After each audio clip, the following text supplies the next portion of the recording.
कुछ कहानियाँ ऐसी होती हैं जिनकी सच्चाई उसकी दर्दनाक दास्तां को बयां करती है। हमारे भारत का गौरवशाली इतिहास जहां अपने आन बान और शान के लिए जाना जाता है, वहीं इस इतिहास की गर्त में कुछ ऐसे रहस्य दफन हैं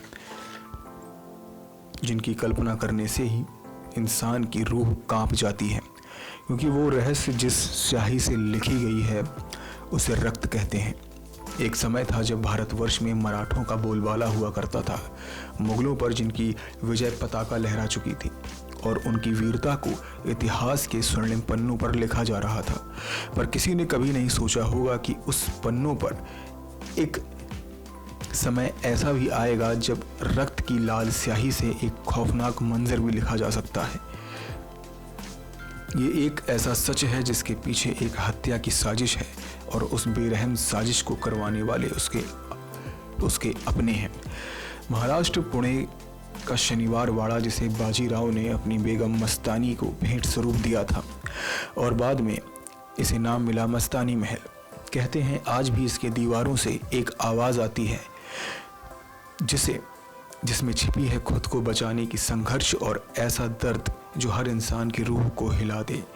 बताया जाता है कि इसी शनिवार वाड़े में पेशवा साम्राज्य के राजकुमार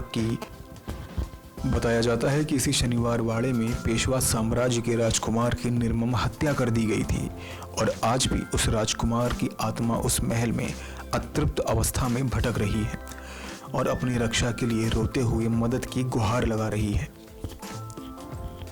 कहते हैं जब किसी स्थान पर कोई निर्मम हत्या या कोई ऐसी जघन्य वारदात को अंजाम दिया जाता है, वह घटना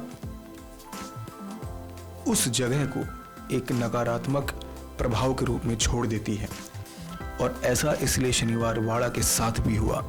कहते हैं आज भी वहां के आसपास के निवासियों को उस राजकुमार के रोने की आवाज़ें साफ सुनाई पड़ती हैं, जो अपने आप को बचाने के लिए आवाज़ लगाता है। शनिवार वाड़े का इतिहास है कि इस महल की नींव बाजीराव प्रथम ने शनिवार के दिन 10 जनवरी सन 1730 को रखी थी। उस समय महल के निर्माण में 16,110 रुपए की लागत आई थी। इस महल में एक साथ 1,000 से ज़्यादा लोग रह सकते थे।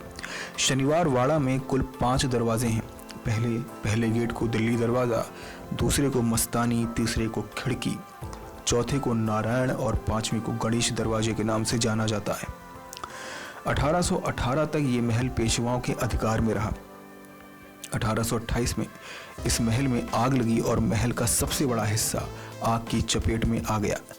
वो आग कैसे लगी थी अभी तक ये रहस्य है।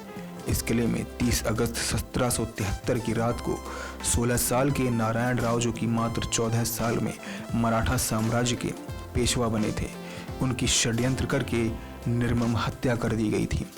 जब हत्यारे उनकी हत्या के लिए किले में घुसे तो नारायण राव खतरा भांपते हुए अपने कक्ष से भाग निकले और चाचा मुझे बचाओ की गुहार लगाई, लेकिन उन्हें बचाने के लिए कोई नहीं आया। इतिहासकार मानते हैं कि उनके चाचा ने ही उनकी हत्या करवाई थी।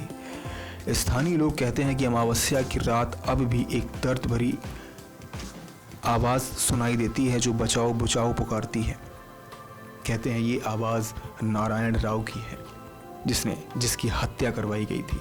ऐसी ही विचित्र कहानियों के लिए हमारे नेक्स्ट 9 स्पेशल को सब्सक्राइब करें। नेक्स्ट 9 स्पेशल से अभिषेक चौहान की रिपोर्ट।